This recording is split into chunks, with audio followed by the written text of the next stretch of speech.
حضرت سلیمان علیہ السلام نے ایک چونٹی سے پوچھا، تمہاری سال بھر کی خوراک کیا ہے؟ چونٹی نے جواب دیا، فقط 2 دانے۔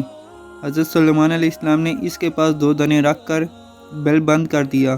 سال بعد جب دیکھا تو اس نے 1 دانہ کھا لیا تھا اور 1 بچا رکھا تھا۔ حضرت سلیمان علیہ السلام نے پوچھا، 1 دانہ کیوں بچا رکھا ہے؟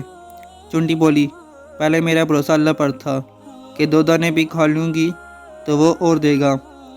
اب بات انسان کی تھی، اس لیے 1 بچا لیا، کیا پتہ پھر وہ دے یا نہ دے۔ اس لیے ہم سب کو چاہیے کہ ہم لوگوں پر بھروسہ کرنے کے بجائے، لوگوں سے امید رکھنے کے بجائے، ہم اپنے اللہ سے امید رکھیں جو ہماری سنتا ہے۔